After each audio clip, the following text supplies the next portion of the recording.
Hello, we are live. I wish that every single 3.5 player who desires to be a 4.0 player at some point could watch this video. So, as you guys are tuning in, first of all, let me know where you're from. And we're going to go through 10 ideas for you to really prepare yourself for 2026. If you could do a sound check for me and just comment, let me know you hear me or not. That's always the fear of going live, is wondering is if your audio is actually working or if you're just talking and no one hears you.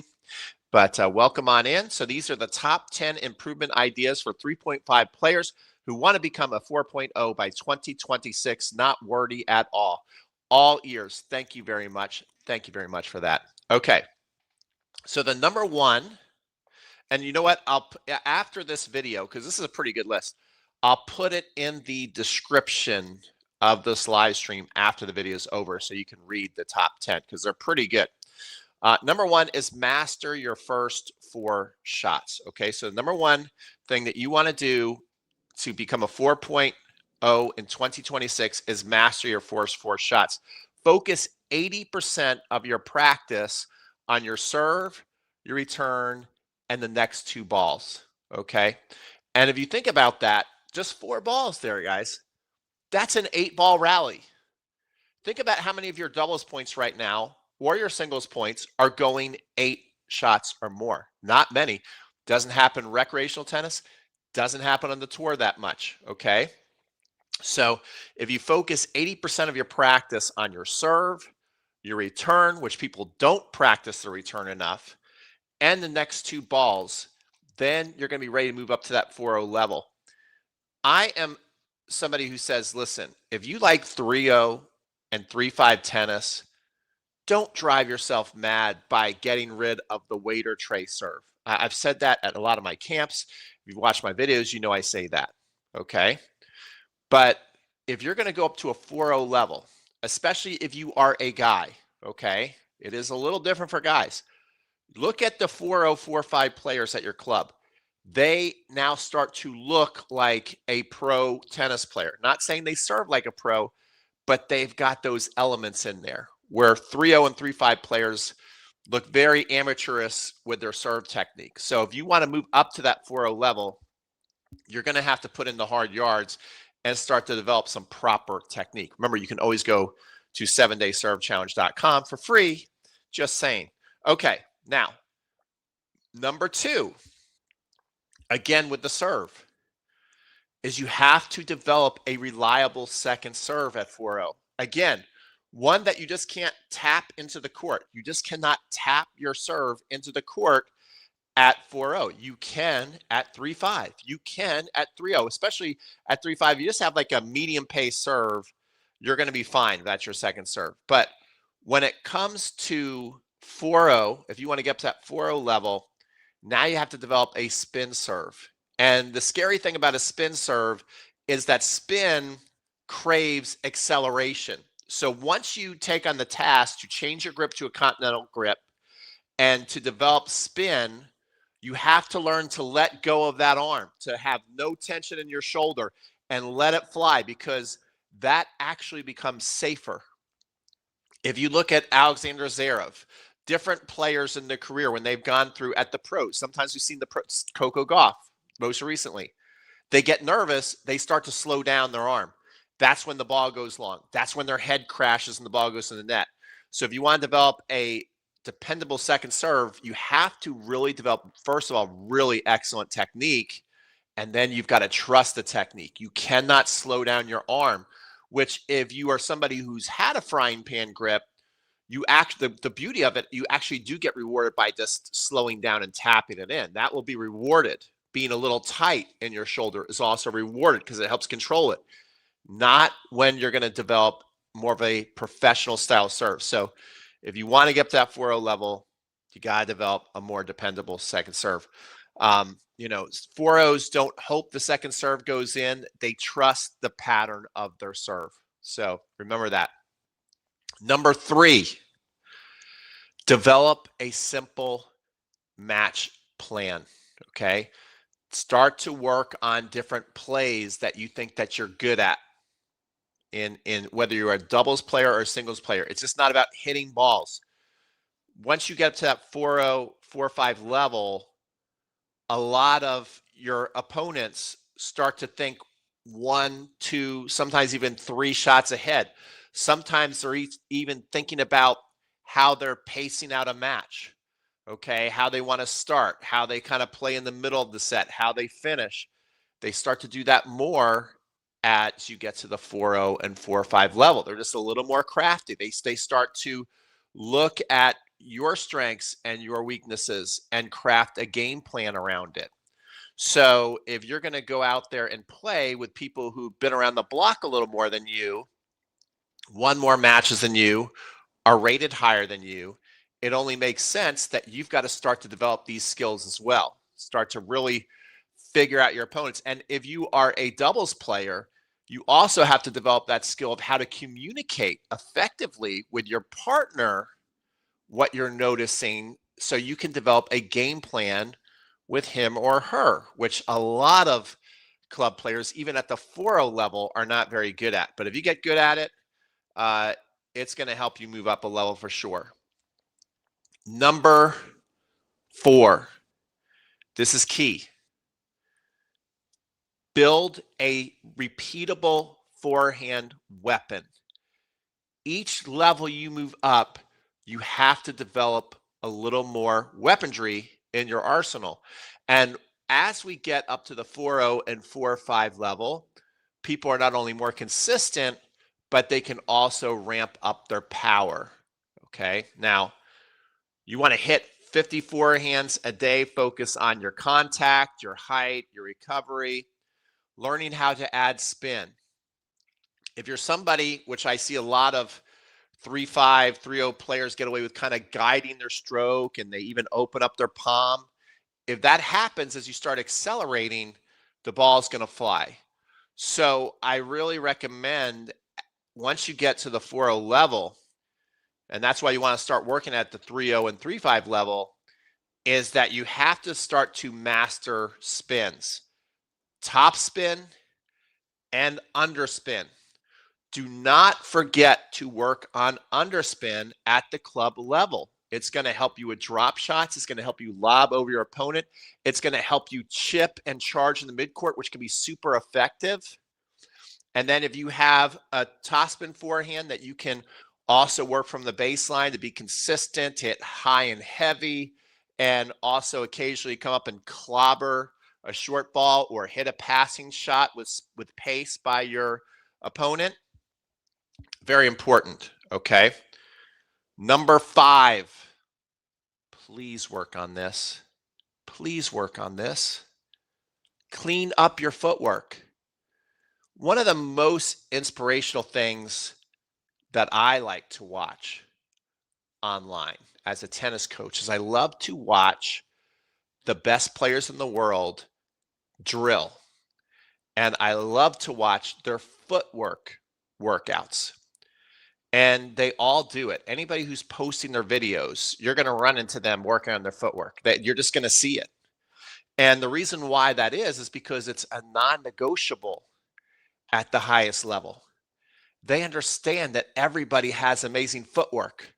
So they must have amazing footwork. And if they can actually stand out with their footwork like a Carlos Alcaraz or Coco Gauff, it wins them matches, right?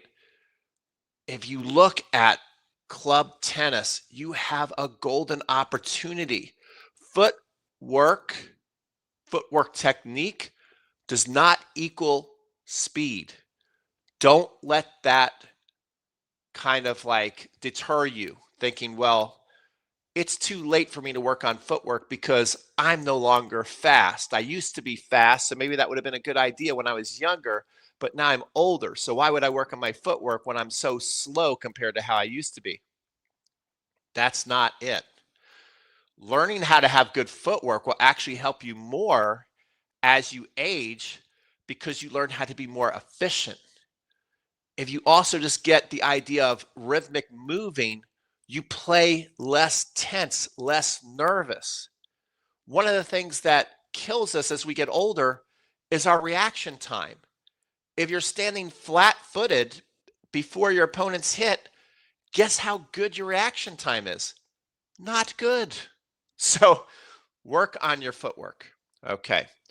This is halfway point. If you're liking this video, give it a like. If you like me coming on live just randomly like I've been doing lately, give this a like. Even if you're watching the replay, it really helps the video and helps me understand if I should keep making content like this or if I should kind of quit this new strategy. But hopefully you guys are liking it. Number 6, upgrade your doubles positioning. And I'm doing a lot of doubles camps. We just finished a doubles camp with Shadija Robinson, who played number 1 at Georgia and actually beat Maria Sharapova when she was, I think, 15 or 16 years old. My buddy Maribon Aranshad. So we're seeing what you guys are doing. And your goal, we have about 8 players. Like all 8 players, you say, well, what would make me a happy camper? So I really understand double strategy and court positioning. And the more I get to know you, you understand it intellectually. But once we start playing points, you're doing the opposite of what you understand because your body is used to going into the wrong spot. So that's why when you get off the court, you're like, I don't understand this stuff. And then if you start talking through it with your coach, you're like, yeah, I already know that. Yeah, I know that. Yeah, I get that. I know that's not the right place to be. So why has this happened to you? Because you're not practicing it. And the best way to practice something is actually to do it without a racket. Start playing pretend points. Where you all get stuck is you get stuck in the midcourt a lot and the ball is hit at your feet and then you miss the shot. You get too close to the net and then you get lobbed. And then the other thing is you're not able to play in a flow of reacting to offense, defense, and neutral, which happen so fast out there. You've got to be able to constantly, from even in between shots, be making a strategic move into an offensive, neutral, or defensive position rather than waiting for the hit to come and then you get stuck. So you kind of get the big mistake you're making is you're deciding if you're going to be on offense, defense, or neutral when your opponent's striking the ball. And that's too late to react to. As you're hitting your shot, judge the quality of your shot. Where were you in the court when you were hitting the shot? How good do the strings feel with the tennis ball? Where is your competition as you're hitting the ball? That's all telling the story of what they're going to be able to do. And that will let you know if you're going to be on offense, defense, or neutral. And then you can start to react and move to the proper place on the court off your hit or off your partner's hit. If you're always trying to reestablish court positioning as they're hitting the ball, you're not going to be in a good position. So that's another big one to work on so that you can become a 4-0 player in 2026. Number 7, and this is huge, is play pressure games in practice. For example, simulate a tiebreaker, games where you're down 30-40, or you want to serve to hold drills with consequences. Like, I know you're an adult, but what's wrong with saying, hey, if I lose this game, I've got to run a lap or I've got to do 5 push-ups? Is that going to kill you? But it gives you a little nerves. Another thing to do, start filming yourself, right? I do virtual coaching. So film yourself and then send me a video or send it to your coach, or you're going to go home and watch it. Just by filming yourself, I've made, I don't know, I know probably close to 5,000 videos now online and in courses and stuff. I still get nervous when I turn on the camera, especially when I have to hit the ball for the camera, okay? I still get a little nervous when people travel from all over and then I got to do a demonstration for them because I'm like, wow, they came all this way. Now I got to hit a ball in front of them. I hope I don't blow it, right? So the more you have people watching you or you're videoing yourself, it's going to create those same kind of nerves that you feel in a match, right? That same kind of tension. You have to figure out a way to add time and tension into your practices so that you feel that in a match and it doesn't freak you out. Most people have what I call Dr. Feel Good practices, which the practice is great. It gets you in a great rhythm, usually gets you playing great. And you're like, that's just what I need. That's just what the doctor ordered. And then you get out there in your matches and you start playing really poorly because it feels so different. It doesn't feel so fun when that starts to happen, does it?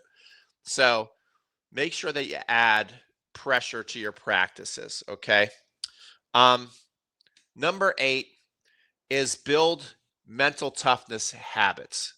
So we just kind of talked about it with practices, but create an endpoint routine, the way you breathe, the way you kind of focus on something, whether it's a towel, whether it's a tree, whether it's something, your strings.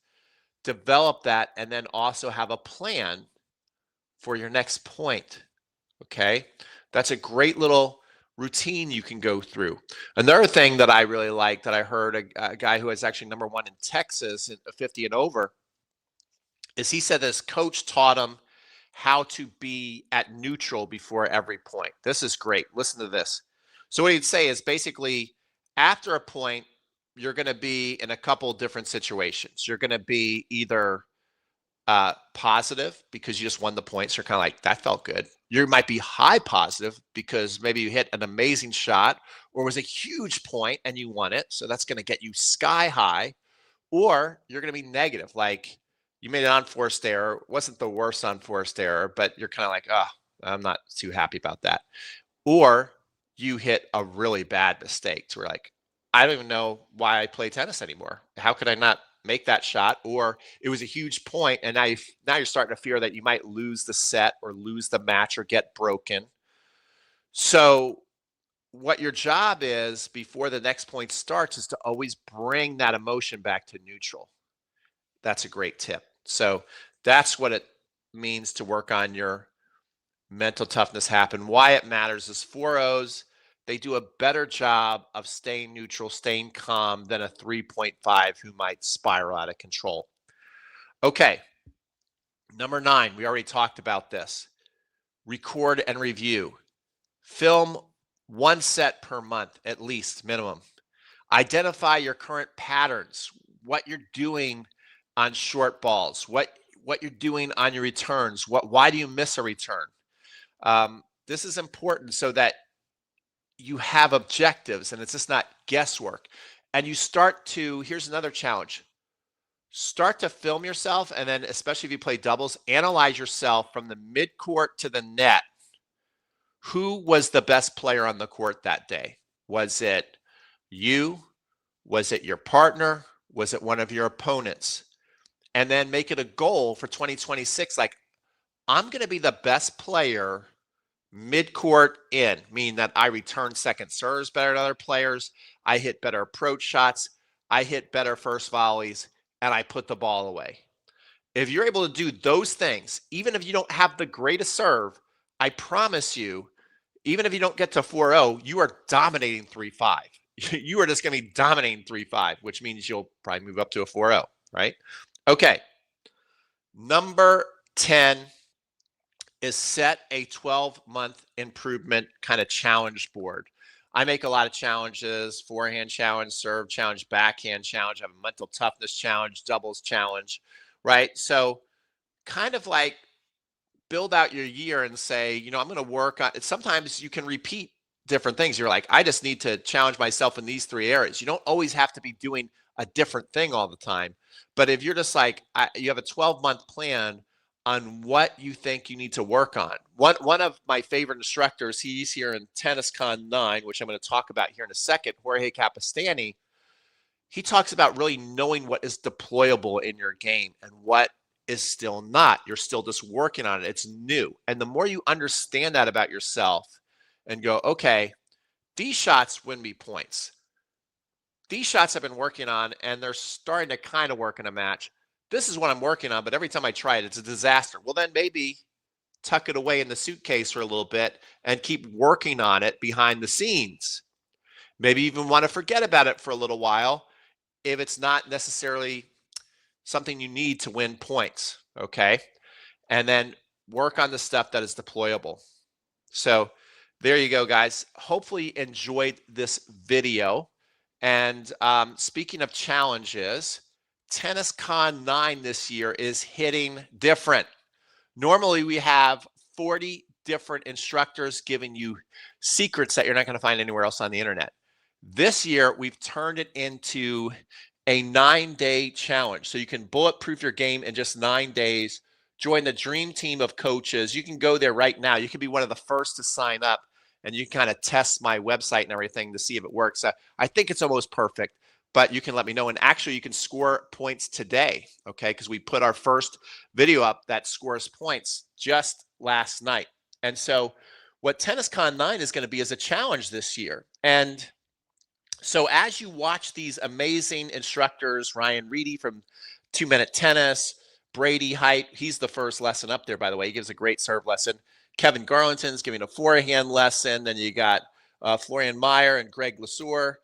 They're amazing. So if you look at this right here, Gigi Fernandez, they're all part of TennisCon 9.